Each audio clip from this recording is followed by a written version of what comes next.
Never make a decision while you're angry or emotionally agitated. Why? Let me tell you a story. During the Wanli era of the Ming Dynasty, there was a young couple who had just gotten married. They lived in extreme poverty.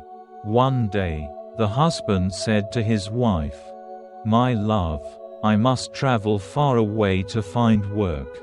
Once I can provide a better life, I will return. I only ask one thing from you. While I'm gone, please stay loyal to me, and I promise to remain faithful to you." Not long after, the young man found work at a large estate that was hiring laborers. He quickly got the job and worked there diligently for 20 years. At last, the day came for him to return home. The estate owner gave him a choice.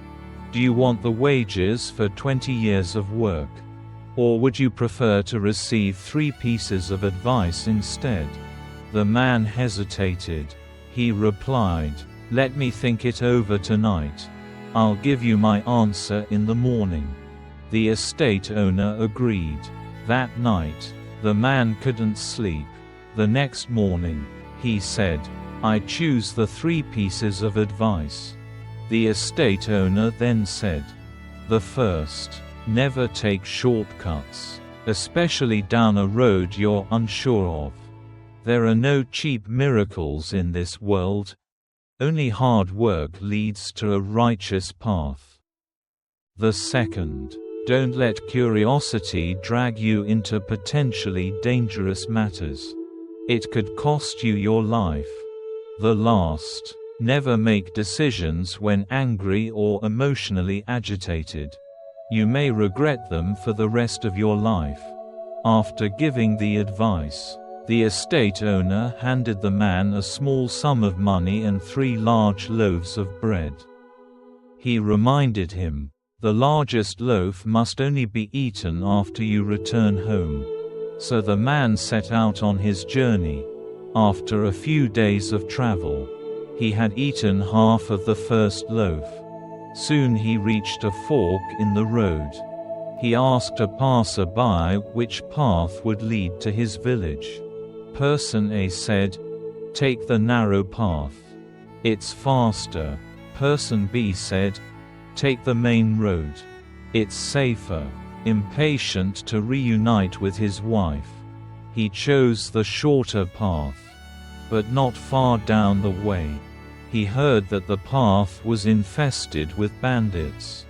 He immediately remembered the first piece of advice, "Don't take shortcuts."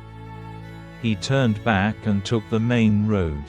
After several more days of walking, the second loaf was nearly gone. He stopped at a cheap inn to spend the night. At midnight, he heard a woman crying outside. Unable to sleep, he wanted to go check. But he suddenly recalled the second piece of advice. Don't be curious about things that may lead to harm. He lay back down and went to sleep. The next morning, as he prepared to leave, the innkeeper looked at him in shock. "You're still alive?" The man asked why.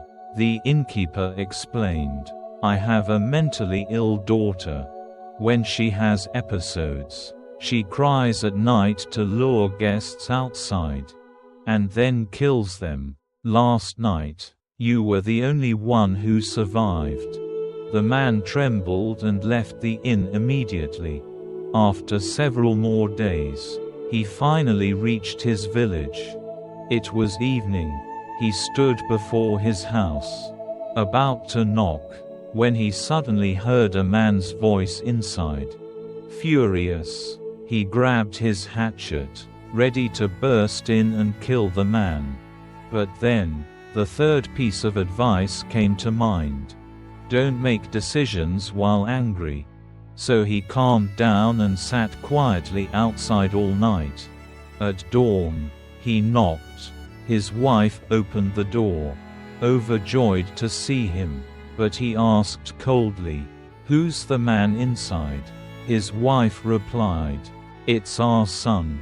I was already pregnant when you left." The father and son met for the first time and embraced in tears. After they settled down, the man took out the third loaf of bread. He cut it open to share with his wife and son. And inside was the full 20 years' worth of wages. Part 2. Karma will always find a way. Let me tell you another story, one about karmic retribution. During the Ming Dynasty in Taiyuan, Shanxi, there lived a wealthy couple in their 40s who had no children. The husband was named Wang Fugui. He was a kind and generous man who often helped neighbors, never refusing anyone in need. But his wife, Madame Li, was petty and narrow-minded. Every time Wang gave money to help others, she would nag him endlessly. They argued constantly because of this. Next door lived a poor man named Zhao Hansheng, who was incredibly filial. When his mother fell gravely ill, he spent all his savings trying to save her. But she still passed away, left with no money to bury her. He broke into Wang Fugui's house and stole 50 taels of silver.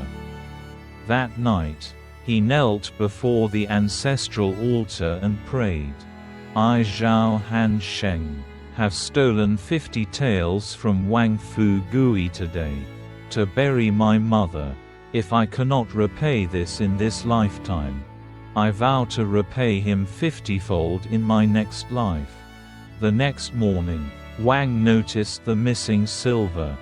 He thought, whoever took this must be in serious trouble. But Madame Li wouldn't stop cursing for half a month. 6 months later, Zhao Hansheng died from guilt and sorrow. In his heart, he never forgot his vow to repay. One day, Wang Fugui met a monk who came begging, saying his temple had collapsed. He carried 300 taels of silver and asked Wang to keep it safe for a month. Wang agreed and even promised to donate an extra 100 taels. Coincidentally, on the monk's return date, Wang was invited to a neighbor's wedding and couldn't be home. He told his wife, "If the monk comes, please give him back the silver. Also, add our 100 tael donation." She agreed, but when the monk arrived, she refused to acknowledge the deposit. When the monk argued, she swore, "If I ever took your money, may blood flow from my eyes, and may I descend to the 18 levels of hell." The monk, heartbroken, could only whisper, "Amitabha," and left. That night, Wang returned and asked about the monk.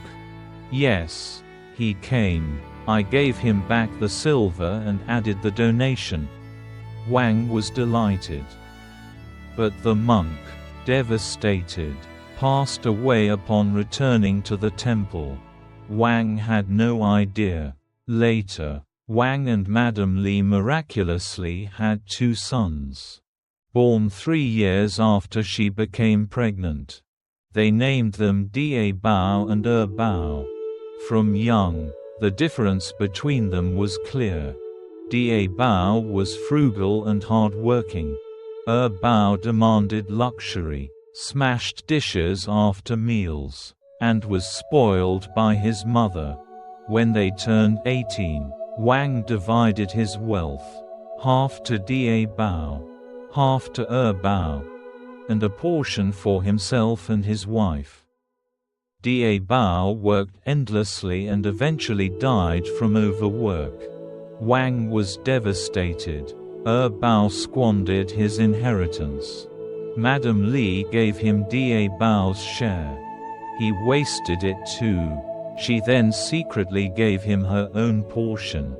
He ended up dying from a venereal disease. Madam Li cried until blood streamed from her eyes, screaming, "My son, why did you die when I loved you so much?" She went mad. One night she ran outside, slammed into a rock, and died. Wang, heartbroken, went to the temple to confront the gods. "I, Wang Fu Gui, have done nothing wrong my entire life. Why must I suffer such a fate?" He fainted before the statue. In a dream, two spirits brought him to the palace of Yama, ruler of the underworld. Yama asked, "Why do you complain to the gods?" Wang replied, "Why did my wife and sons die so miserably?" Yama said, "Your first son, Da Bao, was Zhao Han Sheng reborn, here to repay your kindness 50-fold. Your second son, Bao, was the monk from Mount Wute, here to collect the karmic debt your wife denied him. Though you returned the silver, your wife did not. She swore a wicked oath, and her eyes bled as promised. She now suffers in the 18 levels of hell. Let this be your lesson. Greed destroys. Karma never forgets." Wang awoke at the temple, devastated, understanding everything. The moral, though fictional, these stories reflect truths we often overlook.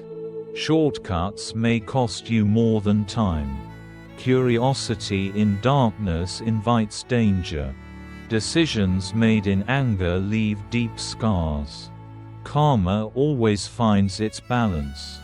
Be loyal, be honest, do no harm, and trust that heaven never closes its eyes.